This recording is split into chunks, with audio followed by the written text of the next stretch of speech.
안녕하세요, 여러분.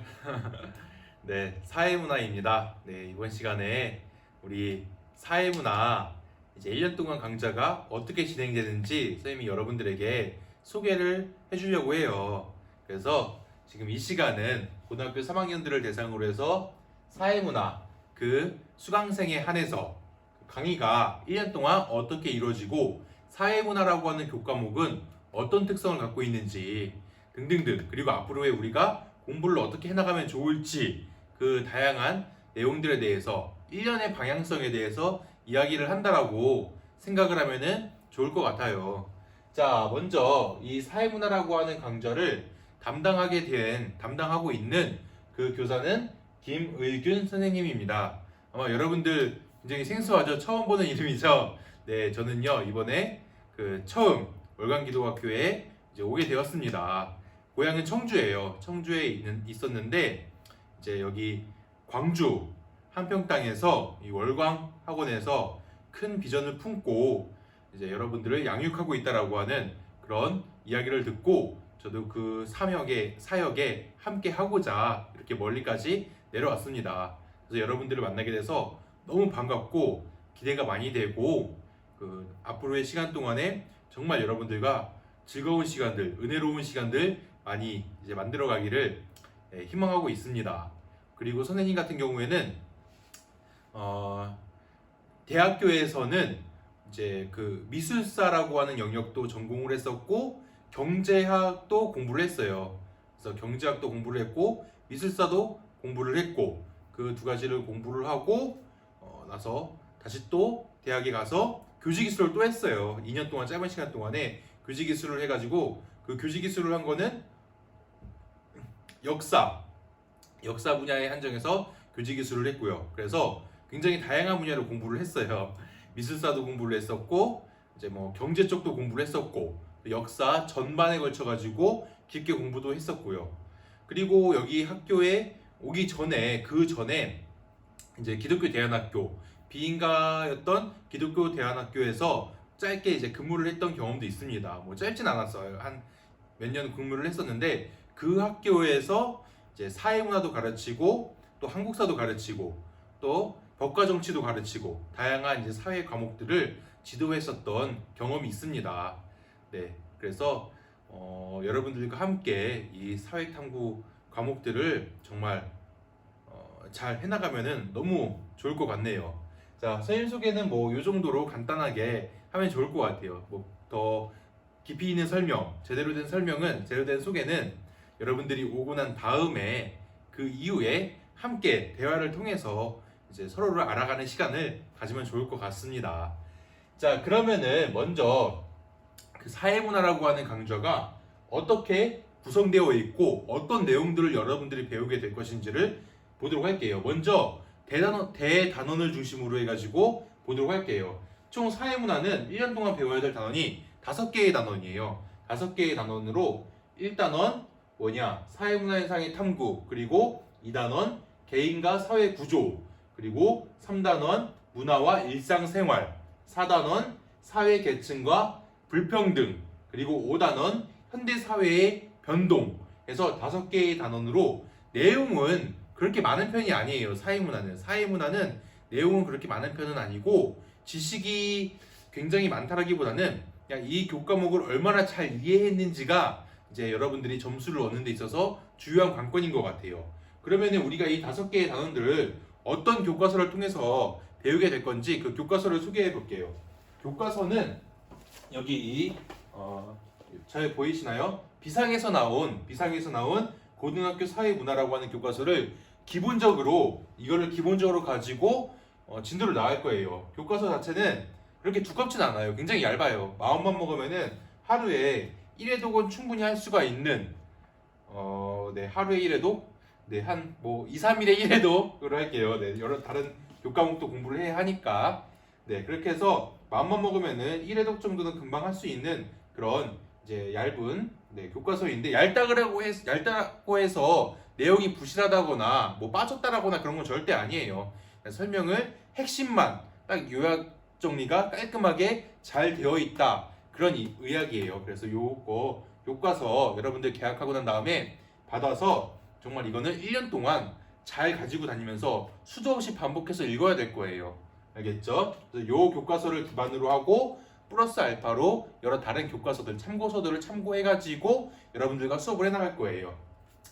그래서 요 교과서에 기반해서 이 5개의 대단원들을 배우게 될 것이다 라고 하는 거죠. 자, 그러면은 좀 더 구체적으로 사회문화가 어떤 내용들을 다루고 있는가 라고 하는 거를 이제 들어가기에 앞서서 먼저 1년의 커리큘럼을 여러분들이 좀 알면은 좋을 것 같다는 생각이 드네요.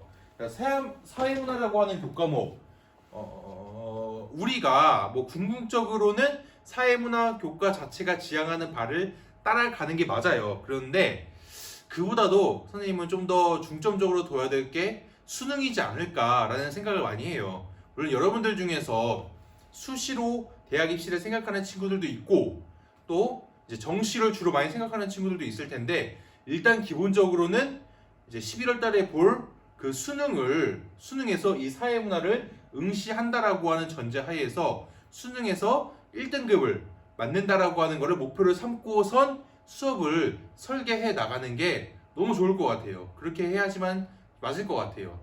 그러면은 그 11월에 있는 수능을 보기 위해서 그동안 이제 어떻게 공부를 해 나가야 할 것인가, 나가야 했어야 했는가라는 것들에 대해서 조금 이제 이야기를 해볼게요.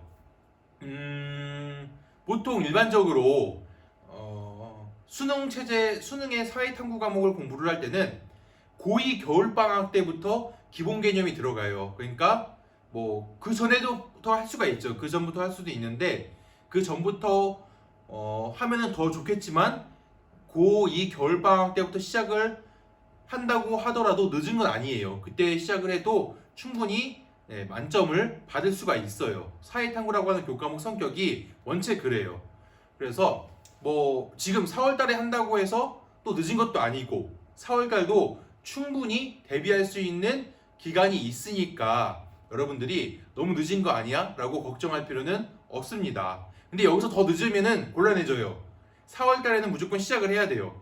이미 3월 달부터 시작을 했어야 했고 아니죠. 고2 겨울방학 때 지난 겨울부터 본격적으로 시작을 했어야 했고 이 3월, 4월, 5월, 6월까지는 이미 시작한 것들을 다져나가는 단계예요, 사실은. 근데 사회탐구라고 하는 교과목 특성상 여러분이 이 동영상을 보고 있는 이후부터 본격적으로 시작을 해도 늦지는 않았다. 근데 여기서 더 늦어지면은 매우 곤란해지게 될 것이다 라고 하는 거. 그거를 여러분들이 잘 이제 인지를 해주면 좋을 것 같아요. 알겠죠? 그러니까 계약을 안 하고 있어서 집에서 너무 퍼져 있으면은 펜을 놓고 있으면은 절대 안 돼요. 알겠죠? 지금 여러분들 고3 수험생이라고 하는 거 늘 생각을 하면서 사회탐구 과목을 공부를 하셔야 돼요. 알겠죠? 자, 그러면은 사회탐구 과목이 1년 커리큘럼이 어떻게 진행이 될 것인가 라는 거를 한번 이야기를 해볼게요. 자, 아까 이야기했던 것처럼 고2 겨울방학 보통 12월이죠. 그죠? 12월에 고2 과정이 끝나니까 12월 말에 고2 과정이 끝나니까 12월 말에 고2 과정이 끝나고 나서 1월부터 시작되는 거네요. 1월, 2월 이 2달 동안은 이제 한번 개념을 쭉 공부를 하는 시간을 갖는 거예요. 알겠죠? 그러고 난 다음에 3월 달에 다시 한번 반복하고 4월 달에 반복하고 5월 달에 반복하고 6월 달에도 반복을 하는 거예요. 그렇게 6월 달까지 기본 개념을 반복을 하는 거예요. 물론 7월 달에도 기본 개념을 이어서 반복을 하는 것도 굉장히 좋은 전략이 될 수가 있어요. 8월 달도 그렇고. 그래서 7, 8월 달에는 기본 개념을 반복할 수도 있고 플러스 알파가 또 붙어요. 뭘 해야 되느냐? 기출문제를 봐야 돼요. 기출문제라고 하는 게 너무 중요하거든요. 기출문제를 우리가 분석하고 여러 번 풀어봐야 사회문화가 어떤 패턴 속에서 시험에 나오는지 그런 것들을 알 수가 있는 거거든요. 문제의 유형, 문제의 패턴 이런 것들을 반복적으로 학습을 해서 그 문제를 아예 외워버리는 거예요. 알겠죠? 그거를 뭐 1월달부터 해도 좋긴 좋은데 1월달에는 개념 공부, 그러니까 겨울과 봄에는 개념 중심적으로 공부를 하다가 더워지면은 그 비중을 개념 중심의 비중을 조금 줄이고 이제 문제풀이를 집중적으로 하는 그런 식으로 나가도 좋은 전략이라고 할 수가 있어요. 근데 이거는 사람마다 조금 달라요. 선생님 같은 경우에는 기본 개념이 제일 중요하다, 가장 중요하다라고 생각을 했기 때문에 문제풀이는, 그러니까 선생님이 현역이던 시절에 10년 전이에요. 그때 그 10년도 더 전에 그때 선생님은 개인적으로 개념 정리가 제일 중요하지 않을까라는 생각을 많이 했어요. 그래서 문제풀이는 최소화하고 개념 정리를 수도 없이 많이 반복을 했어요. 정말 많이 반복을 했어요. 외우고 또 외우고 외우고 또 외우고, 그러면서 문제도 적당하게 풀어주고, 그러한 과정을 거쳐가지고 선생님처럼 조금만 자면은 선생님 사회탐구는 만점 받은 과목도 있었고 하나 틀린 과목도 있었고, 그렇게 나름 좋은 성과를 냈어요. 사회탐구는 영어 수학에서 자신이 조금 불리하다 싶으면은 사회탐구에서 집중적으로 더 파고들어가지고 그 영어 수학에서 밀렸던 약세를 만회할 수가 있는, 그걸 채워 넣을 수가 있는 굉장히 좋은 과목이거든요. 그래서 여러분들이 이제 사회탐구를 진짜 정말 진지하게 이제 공부를 해야 돼요. 알겠죠? 그래서 다시 정리를 하자면은 봄까지, 그리고 초여름까지, 그러니까 7월 전까지 개념을 3번이고 4번이고 6번이고 총 6번 정도는 본다고 생각하면 좋을 것 같아요. 6번 정도 교과서나 아니면 다른 개념 정리가 되어 있는 문제집을 정독을 6번 정도로 한다라고 하는 생각을 해야 돼요. 알겠죠? 그리고 기출문제를 뭐 한 200문제 정도 이상은 풀어봐야 되지 않을까. 실제로 기출되었던 거, 수능에 기출되었던 거와 중요한 모의고사에 나왔던 문제들, 그런 것들을 한 200문제는 풀어봐야 되지 않을까. 그게 기본이라고 생각을 해요. 그 정도는 하고 나서 가을로 넘어가는 거예요. 가을로 넘어가면은 그때는 이제 뭐 파이널이다라 그래가지고 마무리를 하는 단계인데, 그쵸? 마무리를 하는 단계지만 그때도 여러분들이 패턴을 유지하면서 봄, 여름에 공부했던 내용들을 다시 상기시키는 그런 시간을 가을에 가지면 좋을 것 같아요. 뭐 파이널 모의고사다 이런 것도 푸는 것도 중요하지만 그거는 뭐 이제 기본적으로 하고, 그것 외에 봄에 정리했던 기본 개념들을 가을에 다시 한번 상기시켜가지고 항상 머릿속에 늘 살아있게끔, 사회문화 교과서의 그 내용 지식들이 늘 머릿속에서 살아있는 상태로 유지한 다음에 그게 어디로 가느냐, 이제 수능 11월 달로 이어져야 되는 거예요. 알겠죠? 그런 전략 속에서 1년을 설계를 하면은 이제 여러분들이 충분히 좋은 성적을 거둘 수 있지 않을까라는 기대를 해봅니다. 그래서 사회문 아까도 얘기했다시피 영어 수학에서 조금 아쉽게 밀리는 그런 친구들이 만회하기에 굉장히 좋아요. 그리고 또 반대로 말하자면은 사회문화는 많은 학생들이 1등급, 2등급을 많이 가져가요. 그래서 이제 좀 공부가 어느 정도 돼 있는 친구들도 무조건 1등급을 받는다라고 생각을 해야 돼요. 알겠죠? 그래서 우리 사회문화 수업을 듣는 몇 명이 듣는지는 잘 모르겠어요. 선생님도 이제 수강 시점 뭐 변경 기간도 있다고 하는데 얼마나 듣는지는 잘 모르겠지만 아마 3명 정도 듣지 않을까라는 생각을 해봐요. 3명에서 뭐 2명 정도 되겠죠. 이 사회문화를 선택한 그 친구들은 사회문화는 무조건 만점을 받고 가겠다라는 각오를 임해야 돼요. 충분히 가능성 있는 얘기예요. 알겠죠? 상대평가 시스템에서 어차피 1등급과 2등급은 정해져 있지 않느냐. 근데 정해져 있는데 어떻게 모두가 만점을 가져갈 수 있겠느냐 라고, 모두가 1등급을 가져갈 수 있겠느냐라고 뭐 이렇게 궁금해할 수도 있겠지만 다 방법이 있습니다. 네. 사회문화나 뭐 다른 뭐 선택 과목 같은 경우에 밑에 좀 허수가 좀 많아요. 그러니까 수능을 그냥 치는 학생들도 은근히 많거든요. 뭐 체육 쪽이라든가 예체능 쪽이라든가, 물론 예체능 학생들을 무시하는 발언은 아니에요. 예체능 학생들도 충분히 이제 성실하게 공부를 해서 수능에 보겠지만, 그래도 우리 일반적으로 공부하는 그 학생들에 비해서 약간의 그 소홀함은 있거든요. 그래서 여러분들이 전략을 잘 세워서 사회문화를 공부를 한다면은 좋은 전략이 될 것이고, 그것이 이제 1등급으로 이어질 수가 있다라고 하는 거 아시겠죠? 그거를 충분히 믿고 열심히 하면은 충분히 잡을 수가 있습니다. 알겠죠?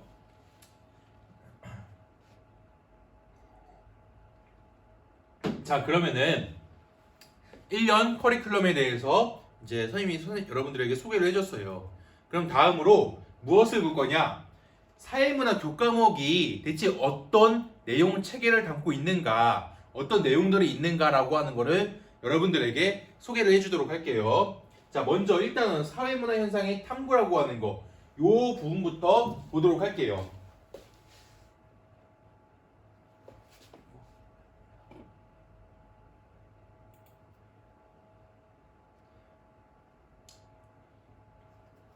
자, 첫 번째 대단원 사회문화 현상의 탐구. 여기에는 세 개의 소단원이 있어요. 첫 번째 소단원은 뭐냐? 사회문화 현상의 이해. 두 번째 소단원은 사회문화 현상의 탐구 방법에 대해서. 그리고 세 번째 소단원 사회문화 현상의 연구 태도와 탐구하는 그 절차에 대해서. 그러니까 사회문화란 무엇인가? 사회문화 현상은 무엇을 말하고 이거는 어떻게 탐구하고 어떻게 연구되는 것인가 라고 하는 것을 소개하는 것이 첫 번째 단원이라고 보면 좋을 것 같아요. 그래서 각 소단원 밑에 각각 두 개씩의 그 주제들이 나열되어 있어요. 그걸 한번 볼게요. 사회문화 현상의 이해라고 하는 그 소단원에서는 사회문화 현상이란, 여기 현상이 빠졌네요. 현상이란 무엇일까? 그리고 사회문화 현상을 어떤 관점에서 바라볼까? 그러니까 사회문화 현상이 뭐냐? 두 번째는 사회문화 현상의 탐구 절차. 사회문화 현상은 어떤 방법으로 연구를 할까? 그러니까 방법론적인 측면이에요. 그리고 사회문화 현상 연구에 필요한 자료는 어떻게 모으는가? 그래서 두 번째 소단원은 방법론적인 얘기다라고 하는 거. 세 번째 소단원은 태도, 연구하는 태도와 탐구하는 절차를 물어보는 거예요. 그래서 연구자가 가져야 할 태도, 이런 것들을 물어보는 거예요. 그래서 사회문화 현상이라는 게 뭐를 의미하는 거냐? 우리가 왜 일반적으로 자연현상이라고 하는 게 있잖아요. 그 자연현상과 대비되는 인간에 의해서 만들어졌던 그런 모든 사회적인 문화적인 현상을 다 총괄해서 말하는 거예요. 알겠죠? 그래서 우리가 일반적으로 생각하는 우리 사회에서 일어나는 여러 가지 현상들, 그거를 이제 주로 연구하는 그런 분야다라고 하는 거, 그런 것들을 공부하는 분야다라고 하는 거를 보면 될 것 같아요. 그게 이 사회라고 하는 게 자연계랑 다르잖아요. 자연계랑 다르기 때문에 자연스럽게 탐구하는 방법도 달라질 수밖에 없는 거예요.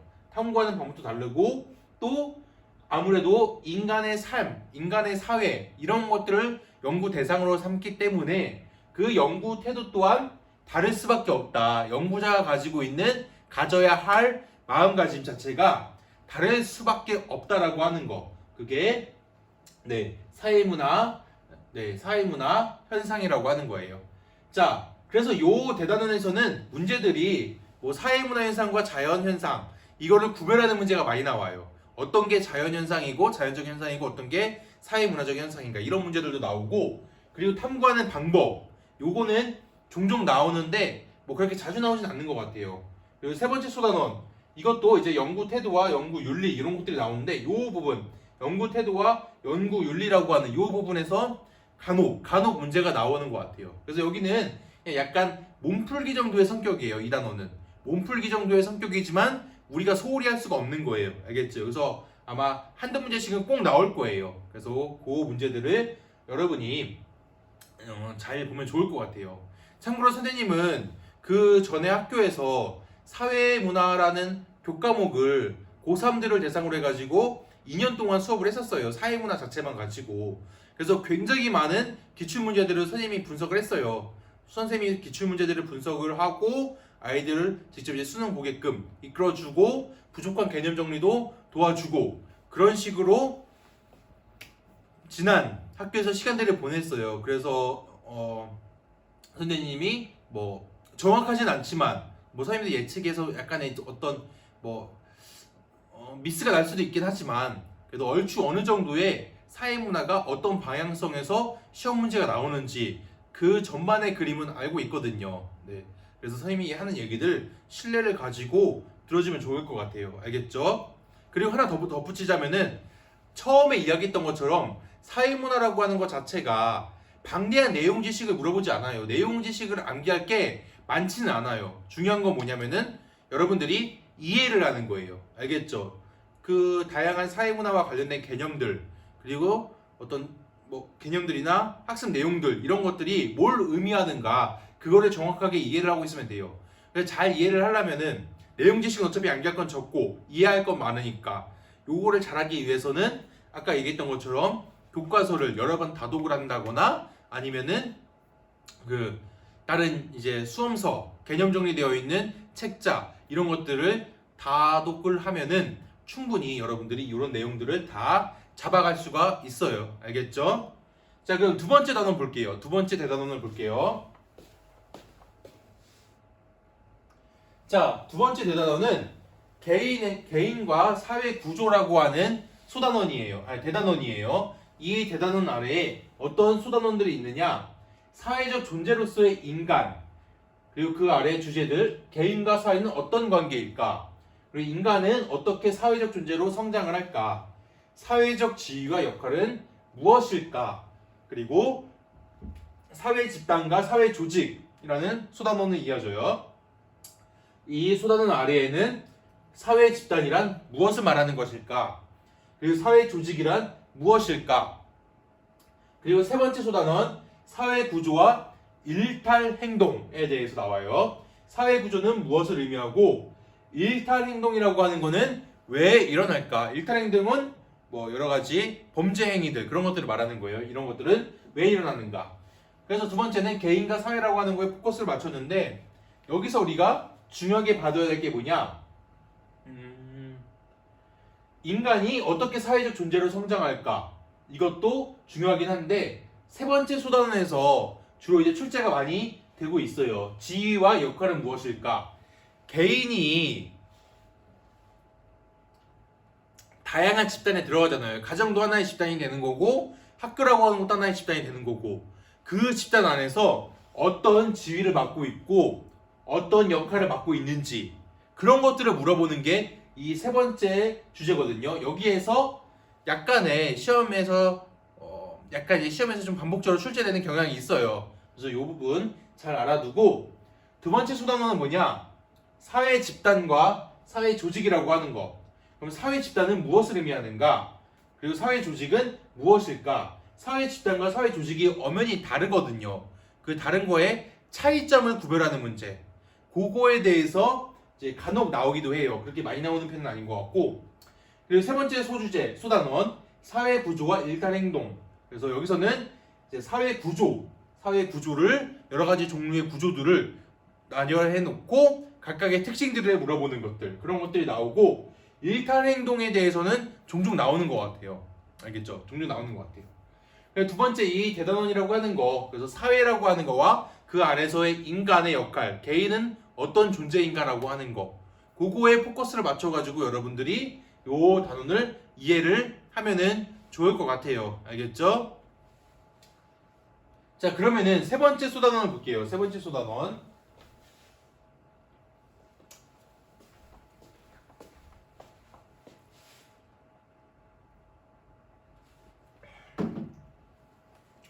자, 세 번째 소단에서는 문화라고 하는 거, 문화와 일상생활, 해서 문화 그리고 일상생활에 대한 내용들이 쭉 나열이 돼요. 자, 첫 번째 문화의 이해에 대해서 먼저 나와요. 문화란 무엇일까라고 하는 거. 그리고 세계에 다양한 문화가 있고, 이 문화를 우리는 어떤 관점에서 바라볼 것인가라고 하는 거. 그런 이제 방향성에서 이 첫 번째 소단원이 구성이 되어 있어요. 자, 두 번째는 뭐냐? 현대사회의 문화 현상은 무엇인가라고 하는 거. 그래서 하위 문화라고 하는 개념이 나와요. 이거 되게 중요해요. 하위 문화라고 하는 개념이 나오는데, 이거는 시험에서도 종종 출제가 되고 있어요. 이거는 나중에 우리가 자세하게 내용을 살펴볼 거예요. 그리고 대중문화를 어떻게 바라보아야 할까라는 걸 하는 거. 이것도 굉장히 좀 중요한 내용이에요. 세 번째, 문화 변동의 양상과 대응이라고 하는 거. 이것도 매우 중요한데, 여기 단원에서는 굉장히 중요한 게 좀 많이 나오네요. 문화 변동도 굉장히 중요한 개념이고, 네, 이게 왜 일어났으며 어떤 모습으로 문화는 변화해 갈까라고 하는 거, 그거를 보면 돼요. 자, 그리고 문화 변동 과정에서 나타나는 문제, 어떻게 대응할까라고 하는 거. 자, 그래서 여기에서는 이 단원에서는 굉장히 다 중요한 내용들이 많이 나와요. 세계의 다양한 문화를 바라보는 관점, 그리고 그래서 참고로 이야기를 하자면은 사회문화는 여러분들 혹시 그 검정고시 그 도덕시험 봤었죠, 그죠? 도덕시험을 보면은 여러 가지 선택지가 쭉 나오잖아요. 거기서 답을 고를 때 굉장히 좀 가치 중립적이고 중립적인 태도를 지향하고 좋은 말을 하고 있는 것들을 고르면은 웬만하면은 이제 정답이거든요. 사회문화도 약간 그런 면이 없지 않아 있어요. 그래서 가치 중립적인 거를 굉장히 지향을 하고 있고, 그리고 그 가치 중립적인 태도 속에서 포용을 해야 된다라고 하는 거, 그런 관점을 굉장히 강조를 하고 있어요. 그래서 그런 관점 속에서 세계의 다양한 문화를 바라보는 관점을 보면 되겠고, 또 현대 사회의 문화 현상에서는 하위 문화가 뭘 의미하는가라고 하는 거, 요거 굉장히 중요한 개념이에요. 그리고 대중문화를 바라보는 관점이라고 하는 관점도 굉장히 중요해요. 그리고 문화 변동은 왜 일어나고 그 문화 변동이 어떤 모습으로 진행되는가, 문화 변동이라는 개념도 굉장히 중요한 개념이에요. 요 단원에서 중요한 거 많이 나온다라고 하는 거 여러분 잘 알아두시면 될 것 같아요. 자, 다음 대단원 볼게요.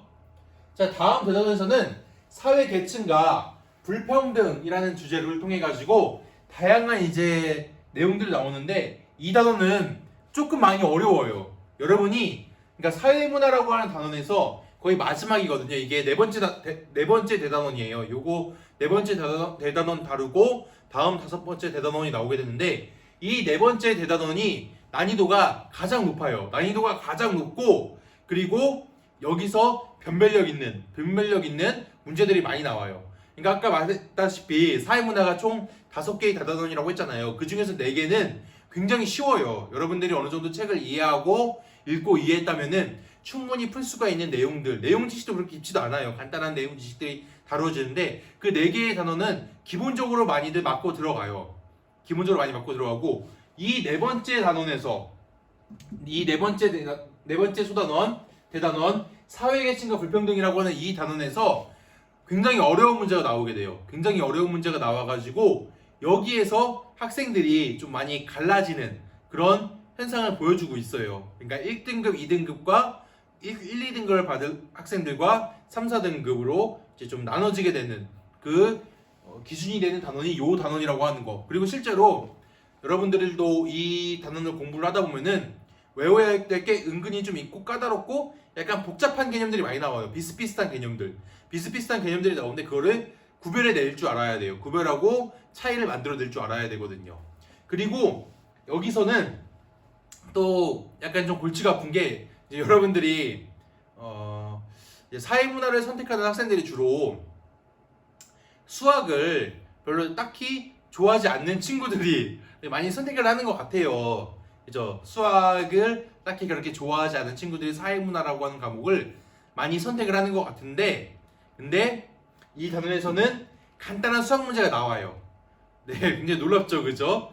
수학이 싫어서 사회문화를 선택을 했는데 사회문화에서 수학이 나온다라고 하니까 여러분들이 많이 좀 놀랄 것 같긴 한데, 근데 그 수학이라고 여기서 나온다는 그 수학이라고 하는 문제가 그렇게 어려운 문제가 아니에요. 복잡하게 우리 수리 영역에서 다루는 그런 문제들처럼 어려운 문제는 절대 아니에요. 절대 아니고 단순한 어떤 그런 룰 속에서 그 문제의 패턴만 익힌다면, 그러니까 룰이죠. 문제의 패턴만 잘 익힌다면 충분히 풀 수가 있는 그런 뻔한 패턴의 문제들이 반복적으로 출제되는 파트예요. 그래서 걱정할 필요는 없다라고 하는 거 알겠죠?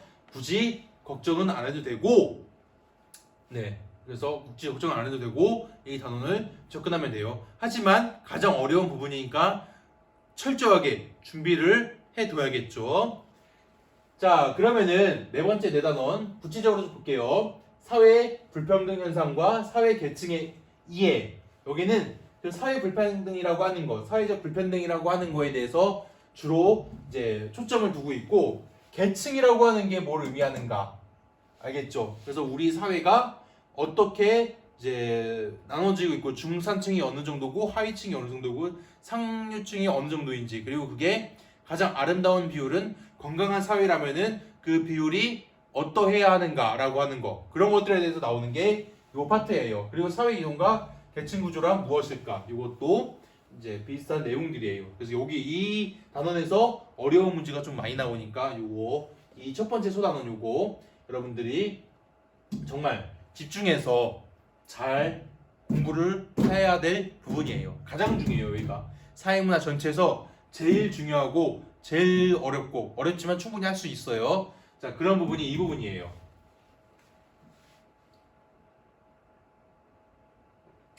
자, 다음으로 다양한 사회적 불평등 현상들을 우리가 볼 거예요.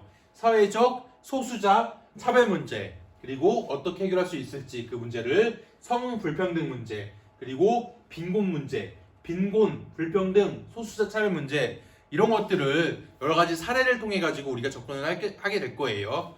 그래서 이 부분도 약간 조금 까다로울 수도 있지만 그렇게 어려운 파트는 어렵지는 않다라고 하는 거. 그리고 세 번째, 사회복지와 복지제도라고 하는 거. 이 소단원에서는 사회복지는 어떻게 실현되고 있을까? 복지제도의 역할과 한계는 무엇일까? 그래서 사회복지가 무엇이고 그 사회복지라는 시스템 속에서 어떠한 복지제도가 있는지 이제 여러 가지가 나오게 될 건데 이 부분은 살짝 좀 까다로울 수도 있어요. 왜냐면은 좀 다 비슷비슷해 보이거든요. 비슷비슷해 보이는 내용들이 나오는데 거기서 여러분들이 어떤 특징들이 있는지 그 차별을 만들어야 되거든요. 그렇기 때문에 여기가 조금 까다로울 수 있다라고 하는 거. 제일 어려운 건 여기고 다음으로 어려운 거는 이쪽 세 번째 파트, 사회복지와 복지제도라고 하는 거. 여기가 네, 그 다음으로 어려운 거. 근데 선생님이 이렇게 많이 자꾸 이렇게 어렵다라고 얘기를 했는데 아무리 어려워도 충분히 할 수가 있어요. 별로 그렇게 뭐 다른 뭐 경제라든가 아니면은 뭐가 있을까요? 법과 정치도 좀 어려운 편이죠. 근데 법과 정치는 그렇게 어렵진 않은 것 같아요. 그냥 암기할 게 많은 것 뿐이지. 근데 경제는 정말 어려운 것 같아요. 그런 경제나 법과 정치에 비하면은 이런 내용들은 충분히 할 수가 있는, 그렇게 어렵지가 않은 그런 내용들이에요. 알겠죠? 선생님이 아무리 뭐 어렵다고 얘기를 많이 했는데 너무 걱정할 필요는 없다는 거. 걱정을 너무 할 필요는 없지만 그래도 약간의 걱정 속에서 철저하게 준비할 필요는 있다라는 거 잘 알아두시면 좋겠어요. 자, 그럼 마지막 대단원 볼게요. 자, 마지막 대단원은 현대사회의 변동, 그리고 네, 현대사회의 변동이에요. 그래서 사회변동과 사회운동, 사회변동을 어떻게 설명할 수 있을까? 사회운동은 사회변동에 영향을 미친다. 그리고 현대사회의 변화와 대응 방안, 세계는 하나로, 부의 원천은 지식과 정보로, 그리고 저출산 고령화 사회, 다문화 사회로 이행하다. 그리고 전 지구적 수준의 문제와 지속 가능한 사회는 무엇일까? 전 지구적 수준의 문제는 무엇일까? 전 지구적 수준의 문제를 넘어 지속 가능한 사회로 나아가자라는 내용들이에요. 대충 어떤 내용인지 알겠죠? 현대 사회가 어떤 방향성으로 나아가고 있는가라고 하는 걸 다루고 있는 단원이에요.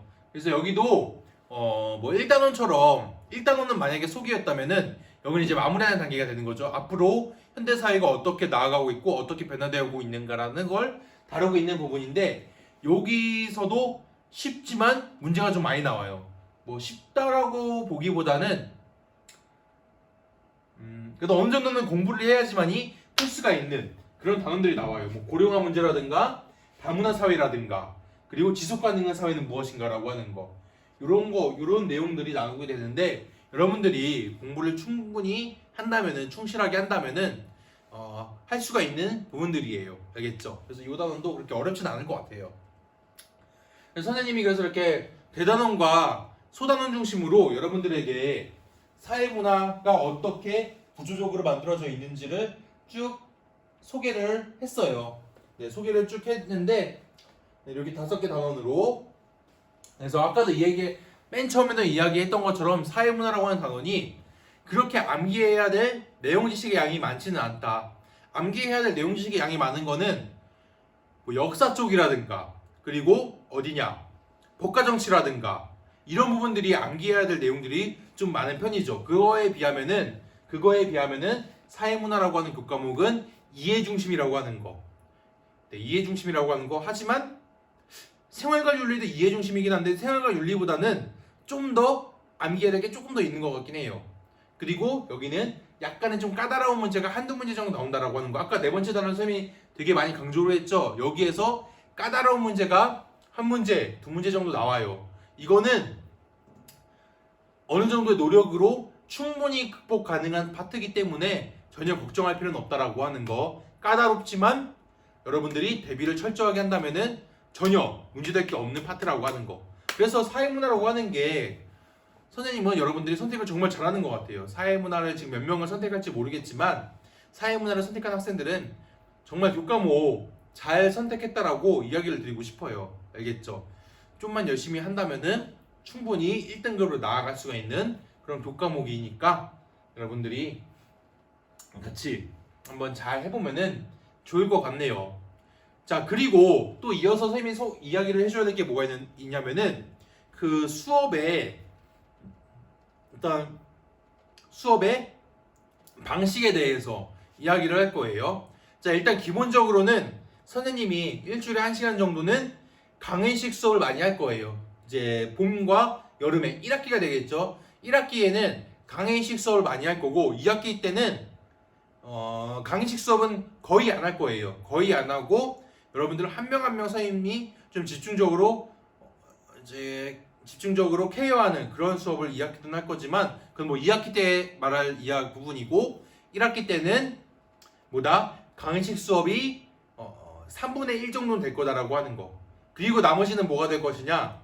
이제 여러분들이 직접 문제를 풀어보고 그리고 문제를 설명해보는 풀이를 설명해보는 그런 시간을 가질 거예요. 알겠죠? 그래서 선생님이 개념을 많이 여러분들에게 가르치고 그 가르친 내용에 맞는 이제 기출 문제들이 있잖아요. 그거를 선생님이 가지고 와서 그거를 여러분들에게 나눠줄 거예요. 그럼 여러분들이 그걸 한번 풀어보는 거예요. 풀어보고 시간이 된다면은 몇 명이 나와서 한 문제 한 문제씩 그 문제풀이를 직접 학생들에게, 동료들에게 설명을 해보는 거예요. 그런 시간을 가질 거예요. 어떤 시간인지 알겠죠? 기본적인 강의, 선생님의 강의, 강의식 수업이 하나 들어가고, 그리고 두 번째로 문제풀이가 되게 중요하게, 기출 문제풀이가 정말 중요하게 들어간다라고 하는 거, 그리고 세 번째로 발표도 조금 있을 수도 있다라고 하는 거. 알겠죠? 그래서 뭐 발표라 그래가지고 엄청 거창하고 어려운 건 절대 아니에요. 거창하고 어려운 건 절대 아니고 충분히 여러분들이 이제 해볼 수가 있는 간단한 거니까 너무 지레 겁먹을 필요는 없습니다. 알겠죠? 그렇게 수업은 진행이 될 것 같아요. 진행이 될 것 같고 그리고 뭐 간단하게 뭐 수행평가 정도로 해서 사회문화 현상 여러분들이 조사를 하고 그 조사한 거를 다양한 다양한 방식을 통해서 학생들에게 전달하는, 그러니까 사회문화라고 하는 교과목에 딱 맞는 수행평가는 하나 정도 할 거예요. 사회문화 현상 하나 고르고 여러분이 직접 탐구를 해보고 그리고 그거를 학생들에게 이제 발표하는 그런 시간을 가질 거예요. 근데 그것도 그렇게 뭐 여러분 부담 주려고 하는 거는 아니고 그냥 여러분 학습에 조금 도움이 됐으면 하는 바람 속에서 이제 기획하고 준비를 하는 거니까 너무 걱정을 할 필요는 없을 것 같아요. 알겠죠? 자, 그래서 여러분들 요거 선생님이 아까 전에 했던 얘기들 잘 기억해 두고 그리고 수업이 어떤 식으로 진행된다라고 하는 거 잘 알아두고 그렇게 어느 정도 정리를 하면 될 것 같네요. 또 뭐를 이야기하면 좋을까? 수행평가 이야기했고 또 1년의 어떤 커리큘럼도 이야기를 했어요. 그죠? 1년의 커리큘럼 아까 이야기했다시피 봄과 여름에는 개념 중심, 그러니까 한 그런 것 같아요. 3분의 2 정도? 한 60% 정도는 개념 공부에 치중을 하고 40%는 기출 문제를 보는데 이제 치중을 하는 거 정도? 그 정도 비율이 될까요? 그 봄과 여름에는. 그러다가 이제 가을로 넘어가면은 완전히 그 비율이 바뀌게 되는, 이제 여름부터 완전 비율이 바뀌게 되는. 말을 잘못했네요. 겨울과 봄에 개념을 잡고 그리고 여름과 가을에, 특히 여름에 기출 문제를 집중적으로 분석을 하고 가을에는 파이널 마무리하는 단계. 그 1년 커리큘럼 꼭 유념을 해야 돼요. 이 수능이라고 하는 거는 특히 사회탐구 같은 경우에는 각 어떤 시기마다 해야 될 것들이 분명하게 있기 때문에 여러분들이 그거를 잊지 말고 그때그때 잘 해나가야 될 거예요. 알았죠? 네, 그렇게 해서 1년 커리큘럼도 이야기를 했고, 뭐 강의가 어떻게 이루어질 건지도 이야기를 했고, 또 이제 각각의 대단원 속에서 어떤 내용들을 여러분들이 배우게 될 건지도 이야기를 했어요. 그죠? 그리고 뭐 선생님 소개도 간단하게 했고, 뭐 선생님은 김효규 선생님이고, 네, 뭐 여러 가지 뭐 경제도 공부했고, 또 미술사도 공부를 했고, 역사도 전공했고, 네, 그렇게 뭐 다양한 분야들을 공부를 했고, 이전의 학교에서는 다양한 사회탐구 교과목들, 뭐 사회문화라든가 정치와 법이라든가 한국사라든가 네, 그런 것들을 지도를 했었다라고 하는 이야기를 했어요. 그죠? 자, 이 정도로 뭐 강의를 오리엔테이션 강의를 마치면 좋을 것 같아요. 뭐 조금 시간이 남아서 선생님 이야기를 조금 더 하자면은 뭐 선생님은 아까도 이야기했다시피 청주에서 내려왔기 때문에 요 근처에 집이 없어요. 멀어요, 굉장히. 뭐 청주까지 가는데 3시간 정도가 걸리는데 그래서 지금 여기 생활관에 머물고 있어요. 뭐 들어보니까 생활관에 머무시는 선생님들은 한평 군민이라고 이야기를 하는 것 같더라고요. 네, 그래서 저는 그 생활관에 머물고 있는 한평에 거주하고 있습니다. 그래서 여러분들이 공부하다가 뭐 궁금한 거 있으면은 언제든지 선생님 뭐 찾아오면은 선생님 교실 오거나 아니면 또 어떻게 뭐 다른 방법을 통해 가지고 선생님과 연락이 되면은 선생님이 언제든지 여러분들 그 공부 일과 이후에도 충분히 지도해 줄 수 있으니까 언제든지 도움을 요청하세요. 알겠죠? 그래서 선생님은 사회문화는 정말 누구나 다 잘 잡을 수 있는 과목일 거라고 생각을 하기 때문에 여러분들을 좀 적극적으로 많이 좀 도와주고 싶은 마음이 많아요. 알겠죠? 그래서 선생님 여기 생활관에 거주하니까 언제든지 선생님 도움을 많이 활용을 해주면 좋을 것 같아요. 알겠죠? 네. 요 정도로 네, 마무리하면 좋을 것 같네요. 기타 다른 이야기들 많이 하고는 싶은데 이게 아무래도 동영상이 녹화가 되고 이거를 쌤이 유튜브에 올릴 거예요. 유튜브에 올려서 여러분들 에게 이제 링크를 공유할 거기 때문에 그래서 녹화가 되는 거기 때문에 또 이런저런 이야기를 막 이야기할 수도 없는 노릇이고 네. 그래서 조금 짧지만 오리엔테이션은 이 정도에서 마치도록 할게요. 자, 그럼 여러분들 집에서 많이 답답하고 힘들 수도 있을 것 같아요. 그리고 학교를 안 나오고 뭔가 방학이 계속 이어지고 있는 느낌을 받으면 안 되는데 받을 수도 있을 것 같다라는 생각이 좀 들기는 해요. 그쵸? 분명히 방학은 아니거든요. 방학은 이미 끝났거든요. 그리고 사실 고3 뭐 여러분들에게 좀 잔인할 수도 있지만 고3에게 겨울방학은 네, 학습 노동에 있어서는 훨씬 더 네, 큰 때죠. 다른 때의 방학과는 비교가 안 될 정도로. 그렇기 때문에 뭐 여러분들이 잘 하고 있을 거라고는 생각을 하지만 그래도 아무래도 집에만 이렇게 오래 있다 보면은 약간 좀 긴장이 좀 풀리게 되는 좀 그런 게 좀 있지 않을까. 또 집이라는 공간은 그런 게 있는 것 같아요. 좀 쉬어야 되는 공간이라고 하는 거, 그 인식이 좀 되는 것 같아요.